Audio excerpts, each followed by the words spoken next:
Nalaman na ng Amerika kung paano pabagsakin ang rehimen ng Iran matapos ang ilang buwang pangbobomba, pagpatay sa pinakamataas na pinuno at pagsira sa kanilang mga pasilidad nuklear. Ngunit nanatiling buhay pa rin ang rehimen. Nagpasya na ang Amerika na lumipat sa isang napakatalinong estratehiya. Ngayon, ginagamit na nila ang estratehiyang pang-ekonomiya na mismong imbento ng Iran at napatunayang epektibo. Pero heto ang totoo. Lubos na pinalampas ng mainstream media ang totoong kwento. Abala sila sa pag-iisip kung papatawan ba ng US ng parusa ang China, samantalang mas sopistikado ang totoong plano. Ipinapakita na ng rehimen ang mga palatandaan ng pagkakabiyak at nagsisimula pa lang sila dahil maaring gumana talaga ang planong ito. Kaya talakayin natin ito. Maligayang pagdating sa Middle East Geopolitics Explained. Kamangha-mangha ang pagbabagong ito sa estratehiya. Dito tayo magsisimula. Sa loob ng 6 na buwan, sinunod ng US at Israel ang isang estratehiyang militar laban sa Iran. Nagbagsak sila ng libu-libong toneladang pampasabog sa mga target sa buong bansa. Napatay nila si Supreme Leader Ali Khamenei sa mga unang pag-atake. Sinira nila ang mga pangunahing pasilidad nuklear, mga instalasyong militar, mga planta ng kuryente, at mga command center. At talagang napinsala ng mga pag-atake ang Iran ng malaki. Nasira ang kanilang kakayahang militar, pero hindi nito napabagsak ang rehimeng terorista. Umangkop ang rehimen. Lalong hinigpitan ang kontrol. Lalo pang lumakas ang mga hardliner at isang bagong supreme leader ang nagawang makakuha ng kapangyarihan. Ang kampanyang militar, kahit na matindi at matagumpay ito, ay hindi nandulot ng pagbagsak ng rehimen. At ang Iran, lang mapantanto nilang hindi nila kayang talunin sa militar ang pinagsamang puwersa ng US at Israel, nagpasya silang baguhin ang kanilang estratehiya. Lumipat sila sa ibang paraan. Itinuon nila ang lahat ng natitira nilang lakas militar sa isang estratehikong layunin, ang kontrolin ang kipot ng Hormuz. Naglagay sila ng mga mina, inatake nila ang mga barko, at nagbanta silang isara ang isa sa pinakamahalagang daanan ng langis sa mundo na umaasa ang bilyon-bilyong tao para sa enerhiya. At nagtagumpay sila dahil may naunawaan silang mahalaga. Ang estratehiyang ginawa nila ay nagdulot ng totoong pressure sa ekonomiya ng US. Napilitan si Pangulong Trump na harapin ang tumataas na presyo ng langis, mga alyadong nag-aalala, at kawalang katiyahan sa ekonomiya na kumalat sa pandaigdigang merkado pati na rin sa merkado ng US. Hindi kailangang talunin ng Iran ang aktwal na militar ng Amerika na imposible naman talaga. Pinadama lang nila sa ekonomiya ng Amerika ang dagok para itulak ng mga Amerikano si Trump na umatras. Pinatunayan nito ang isang mahalagang bagay sa lahat ng nanonood. Maaring mas makapangyarihan ang ekonomikong impluensya kaysa sa lakas militar kapag ginamit ng tama. At kapag nakalikha ka ng sapat na hirap sa ekonomiya, kahit ang isang superpower ay pipiliin na makipag-usap kaysa magpalala ng tensyon sa militar. Oo, nagtagumpay ang Iran pero napansin din ang tagumpay na ito. At ngayon, nagpasya ang administrasyon ni Trump na gamitin ang parehong estratehiya pero laban naman sa Iran. Inanunsyo ni kalihim ng pananalapi Scott Bessent ang Operation Economic Outcast, isang ekonomikong kampanya na layuning sistematikong putulin ang pagdaloy ng dolyar papunta sa rehimen ng Iran. Si Trump mismo ang nagsabi na ito ang pinakamatinding ekonomikong operasyon na ginawa laban sa kahit anong bansa. At ito ay isang napakagandang plano.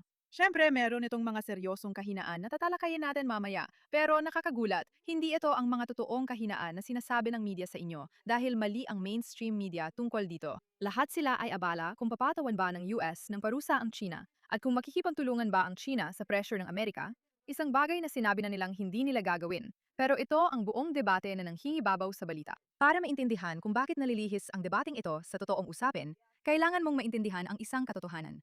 Malaki ang pagdepende ng ekonomiya ng Iran sa China. Bumibili ang China ng halos 70% ng natitirang export ng langis ng Iran. Ang bentang iyon ng langis ay kumakatawan sa humigit kumulang 30 bilyong dolyar na taunang kita para sa Iran, na halos 45% ng buong budget ng kanilang gobyerno. Kung hindi bibilhin ng China ang langis na iyon, literal na hindi makakakilos ang gobyerno ng Iran. Kaya iniisip ng lahat na ang estratehiya ng US ay siguradong may kinalaman sa pagpigil sa China na bumili ng langis mula sa Iran kahit na magastos ito para sa Amerika.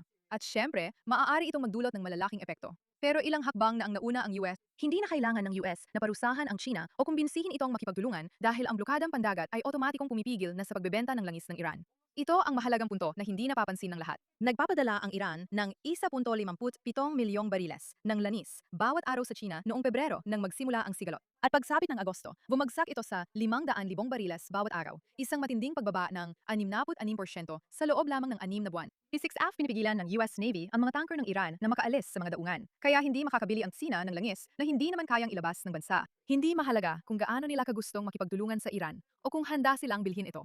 Hindi talaga mailalabas ang langis.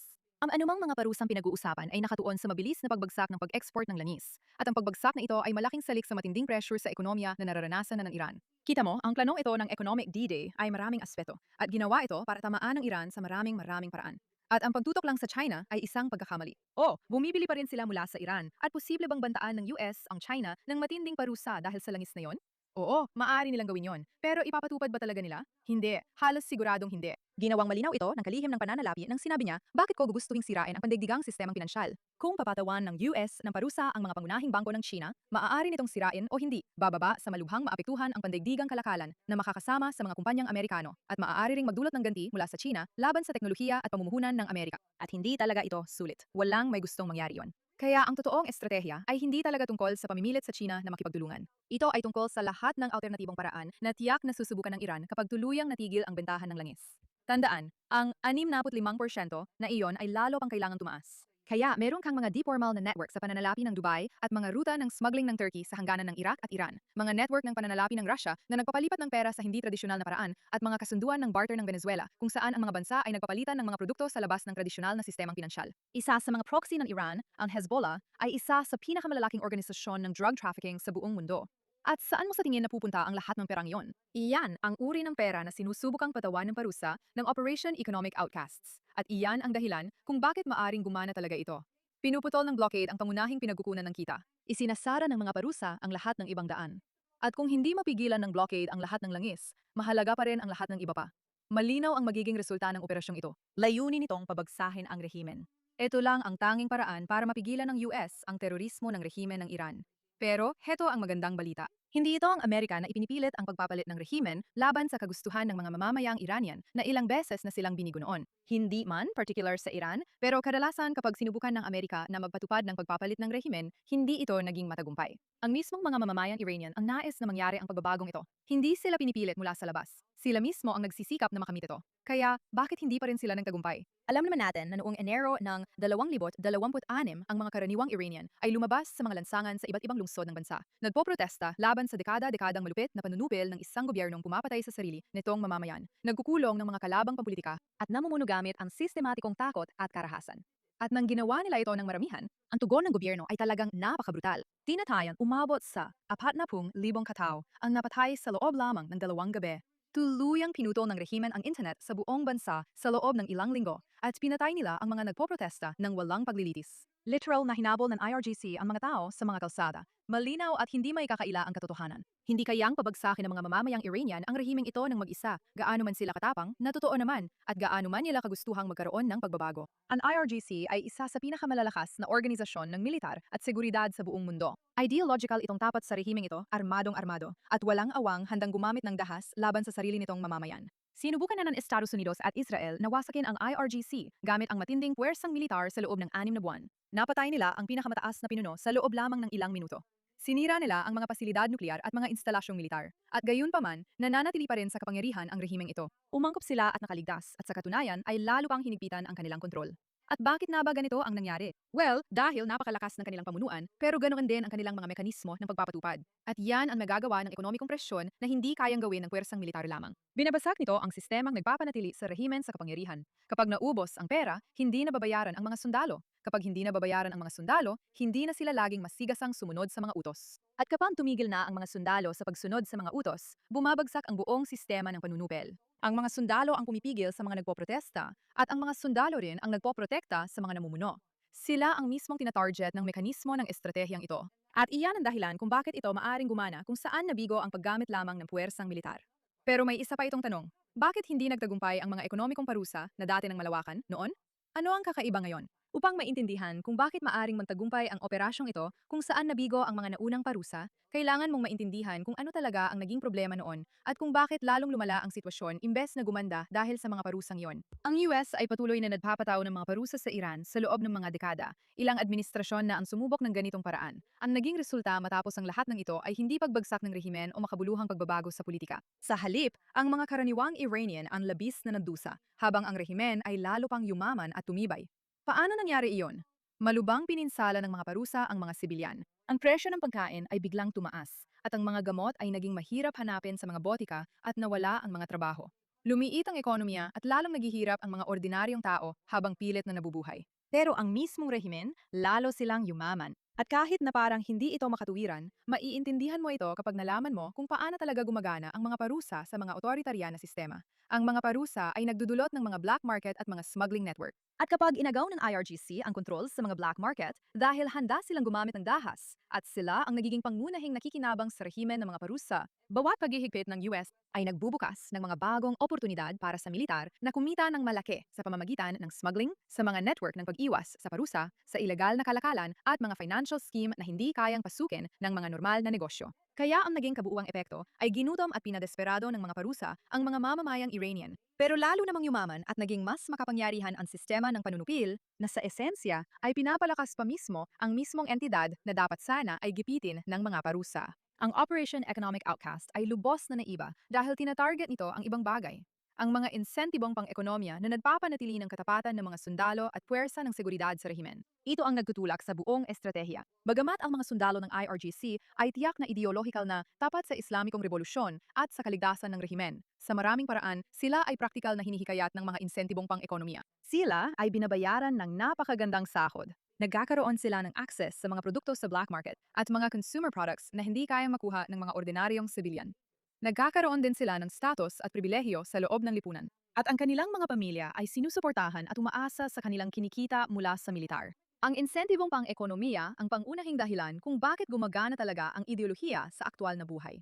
Kapag inalis mo ang pera, mas lalong humihina ang ideolohiya. Siyempre, hindi ko tinutukoy ang mga matitinding hardliner na nasa pinakataas, pero para sa karamihan ng mga tao sa hukbo, oo, sang-ayon sila sa ideolohiya, pero napakalaki rin ng kanilang pagdepende sa pinansyal na aspeto ng pagiging bahagi ng hukbo. Ibig sabihin, hindi nila kayang bitawan ang kanilang mga posisyon. Sulit ang pagiging bahagi ng IRGC.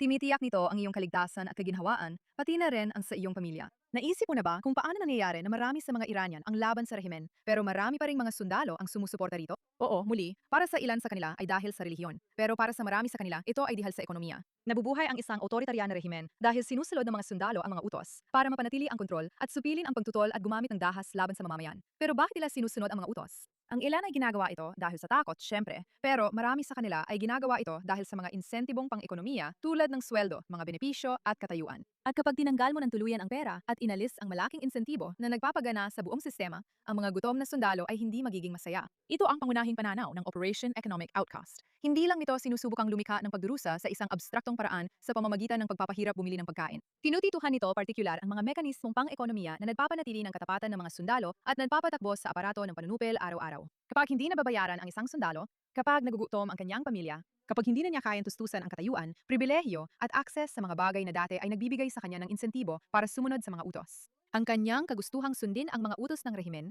ay nagsisimula ng humina at siya ay nagagalit sa rehimen. Ito ang dahilan kung bakit pera ang pangunahing layunin ng Operation Economic Outcast, hindi para lumika ng paghihirap at dagdag na parusa para sa mga mamamayang Iranian, kundi para partikular na sirain ang pundasyong pang-ekonomiya na nagpapatakbo sa aparato ng panunupil at nagbibigay daan sa rehimen na mapanatili ang kanilang kontrol. Kung lilipat ang mga sundalo, makakakilos ang mga tao at doon maaaring bumagsak ang rehimen.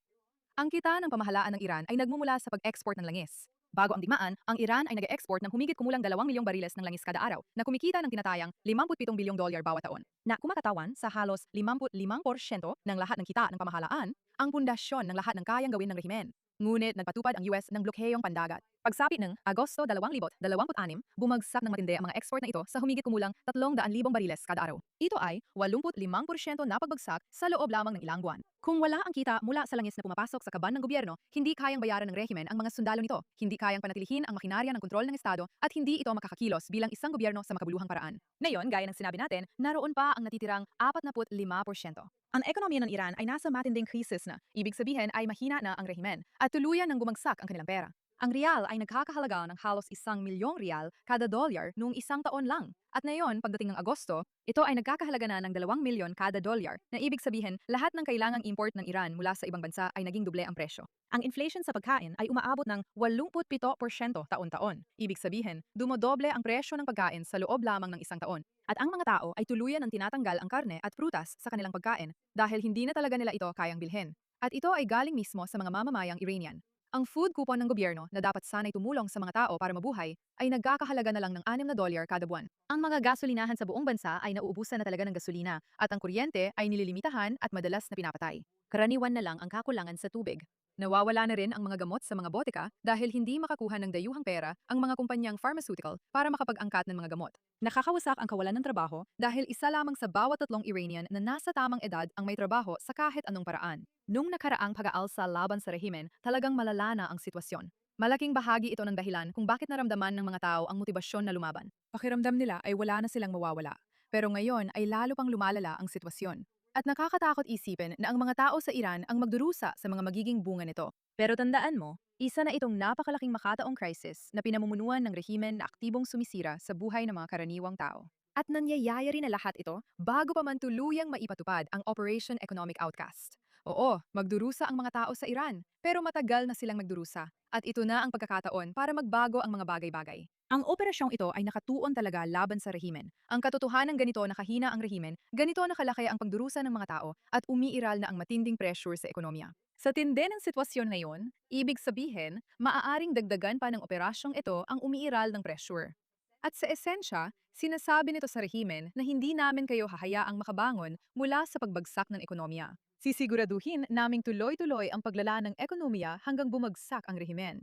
Kaya ano nga ba ang mga aktwal na sanksyon? Karamihan sa mga news network ay hindi talaga ipapaliwanag ng maayos kung paano gumagana ang mga mekanismo ng pagpapatupad. At oo, marami sa mga ito ay itinatago sa publiko. Pero bukod pa doon, hindi rin naman talaga nila ipinaliwanag sa inyo ang tungkol sa blokadang pandagat na isinagawa ng hukbong dagat ng Estados Unidos. Kaya paano mo sila mapagkakatiwalaan sa simula pa lang? Ang hukbong dagat ng Estados Unidos, gaya ng alam natin, ay aktwal at pisikal na pinipigilan ang langis ng Iran na makalabas ng bansa. Patuloy na nagsasagawa ng mga operasyon araw-araw para harangin at kumpiskahin ang mga tanker ng Iran. Ang mga barkong pandigma ng Amerika ay aktibong nagpapatrolya sa kipot ng Hormuz at sa mga katubigan sa paligid ng Iran. At kapag sinubukan ng mga oil tanker ng Iran na umalis sa katubigan ng Iran, hinaharang sila ng mga barko, sinasakyan, kinukumpiska ang kargamento at pinapabalik ang mga barko bago pa sila makarating sa internasyonal na katubigan. Ito ang pangunahing dahilan ng matinding problemang pang-ekonomiya na kinakaharap na ng Iran. At syempre, ang blockade ang siyang pangunahing humahadlang sa pangunahing pinagkukunan ng kita. Ngunit ang Operation Economic Outcast ay higit pa sa blockade lamang. Kasama rito ang mga partikular na sangsyong nakatuon na ipatutupad sa iba't ibang yugto at sa mga mahahalagang sektor ng ekonomiya na umaasa ang Iran. Opisyal ng tinukoy ng Treasury Department ang 5 mahahalagang sektor kung saan maaring patawan ng US ng sanksyon ang sinumang dayuhang tao o kumpanya na nag-operate dito kahit saan pa sila naroroon sa mundo. Ang unang sektor ay digital assets at cryptocurrency na ginagamit ng Iran para umiwas sa mga sanksyon at maglipat ng pera sa labas ng tradisyonal na sistema ng pagbabangko na kayang bantayan ng US. Ang pangalawang sektor ay teknolohiya, kabilang na ang teknolohiyang may gamit sa sibilyan at militar na maaring suportahan ang mga programang pangsandatahan sa kakayahan ng militar ng Iran. Ang ikatlong sektor ay ginto, na pangunahing panangga ng rehimen laban sa tuluyang pagbagsak ng kanilang pera at kung paano pinapanatili ng mga autoritaryan na rehimen ang kanilang yaman kapag halos wala ng halaga ang kanilang pera. Ang ikaapat na sektor ay abyasyon para sa pagdadala ng mga sandata at mga tauhang militar sa mga proxy groups sa buong rehiyon. At ang ikalimang sektor ay pagpapadala, kabilang nga ang Shadow Fleet ng Iran na umiiral partikular para maghatid ng langis sa hindi opisyal na mga ruta kapag hindi available ang normal na komersyal na pagpapadala. Bawat isa sa mga sektor na ito ay kumakatawan sa iba't ibang paraan kung paano pumapasok ang pera sa Iran o kung paano pinananatili ng rehimen ang kapangyarihan nito at ang mga sanksyon sa bawat isa ay nagpuputol ng iba't ibang daan. Para patunayan na ito ay totoo at hindi lang puro salita. Agad na tinukoy ng Treasury ang halos 60 entidad, individual at mga barko sa mga network sa pagkuha para sa nuklear, mga operasyong cyber, infrastruktura at mga supply chain ng transportasyon ng langis. Mahalaga, ang mga pagtukoy na ito ay tumatarget sa mga particular na supply chain sa pamamagitan ng Hong Kong, China, UAE at Singapore. Ipinapakita nito na ang estratehiya ay hindi talaga malabo o basta-basta tinatakot lang ang Dubai sa pangkalahatan.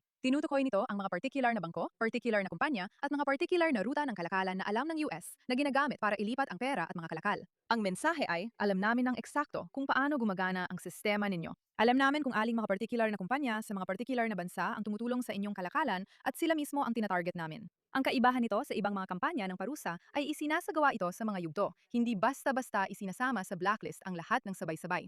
Halimbawa, alam mo na may isang tao sa Dubai na tumutulong sa Iran na mag-export ng ginto. Kung sasabihin mong paparusahan mo lang ang Dubai, malabo yon, malaki at komplikado, at para mo na ring isinama sa blacklist ang buong bansa. Pero kung tututukan mo ang particular na bansang iyon at gagawin mong malinaw na natukoy na ang mga taong ito, mas madali silang mapuntirya. Halimbawa, tingnan mo ang unang yugto. Ang unang yugto ng operasyong ito ay natapos na. Natukoy na ang mga lifeline at naitalaga na ang mga unang entidad na nakikipag-operate sa Iran. Ang ikalawang yugto na ngayon na ay nagbibigay ng tiyak na mga schedule sa bawat bansa para itigil ang pakikipaggalakalan sa Iran, tahimik na diplomasya na may partikular na mga deadline. Pinapanggalanan nila ang mga ito at sinasabihan sila na mas mabuting tumigil na sila agad o may mangyayaring hindi maganda na siyang magdadala sa ikatlong yugto. Dito itinatakda ang mga hindi sumusunod na entidad para maalis sa sistemang pinansyal ng US. Mawawalan sila ng access sa dolye, mga bangko at mga pamilehan.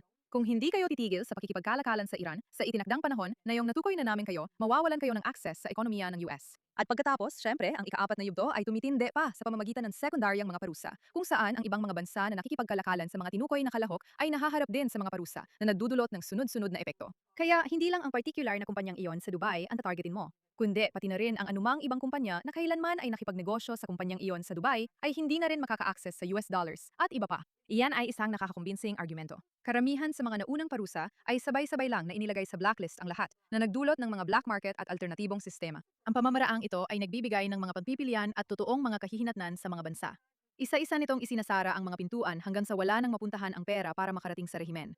Ang rehimen ng Iran ay nagkakawatak-watak na rin sa loob. Si Mohammad Ghalibaf, ang speaker ng parlamento at punong negosyador, ay umamin kahit gaano pa karami ang ating militar, kung nagugutom ang mga tao at wala tayong sirkulasyon ng pera at paglago ng ekonomiya, hindi tayo magtatagal. At direktang sipian. Iminungkahi ng Pangulo na dapat tapusin na ng Iran ang digmaan ngayon habang sila ay nasa posisyon ng lakas at dignidad, ibig sabihin ay makipagkasundo bago tuluyang mawalan ng alas. Maging ang gobernador ng sentral na bangko ay umamin, hindi tayo nag-e-export ng langis. Pina-freeze ng mga Amerikano ang ating foreign exchange reserves. Sinasabi ng mga opisyal ng rehimeng ito na hindi na kayang panatilihin ang kasalukuyang direksyon. At pinapatunayan nito ang pangunahing teorya ng estratehiya. Kung masisira mo ang isang rehimen sa pamamagitan ng pagsamantala sa mga panloob na presyon at bibigyan mo ng mga argumento ang mga moderado na kailangan nila para manalo laban sa mga matitigas ang ulo na gustong ipagpatuloy ang labanan ng walang hanggan. Ganyan talaga nagbabago ang mga rehimen sa kasaysayan sa pamamagitan ng panloob na pagkakabaha-bahagi, hindi dahil sa panlabas na presyon.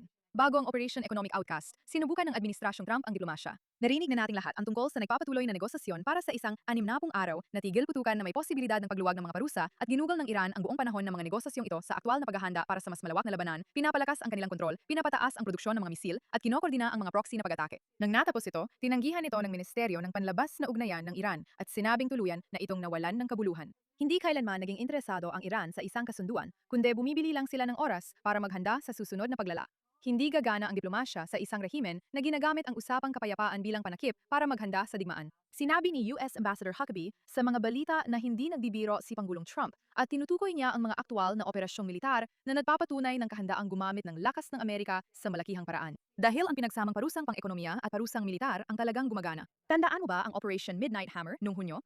Nasira nito ang 3 pasilidad nuklear ng Iran sa loob lamang ng isang gabi. Hindi natatakot ang Amerika sa mga operasyong militar. Ang Epic Fury noong Pebrero ay isang 40 araw na pambobomba na pumatay kay kataas-taasang pinuno Khamenei sa unang ilang minuto pa lang. At ngayon, sa Operation Economic Outcast, sinasabi ni Trump, ipinakita na namin ang puwersang militar. Binigyan ka na namin ng pagkakataong makipag-usap. Tumanggi ka. Ngayon, sistematiko naming sasakalin ang iyong ekonomiya. At kung hindi ka pa rin magbabago ng direksyon, gagamitin lang ulit namin ang puwersa. Sa puntong ito, simboliko na lang ang mga pag-atake militar.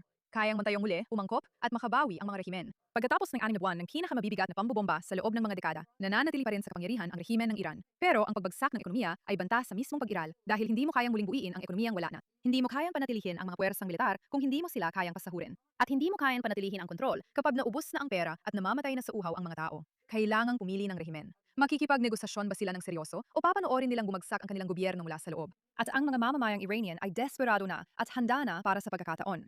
Kung mapuputol ng US ang pera ng rehimen ng walang lusot, mawawala ang kanilang mga opsyon at magkakaroon ng pagkakataon ang mga tao na kailangan nila. Ang mga susunod na buwan ang magiging totoong pagsubok. Talaga bang lilipat ang Administrasyong Trump sa ikatlong yugto at tutukuyin bilang target ng parusa ang mga smuggler mula Turkey, mga bangko sa Dubai at mga institusyong Ruso na hindi susunod kapag natapos na ang mga itinakdang panahon? O atras ba sila mula sa ikatlong yugto kapag lumakas ang pampulitika o pang-ekonomiyang presyon?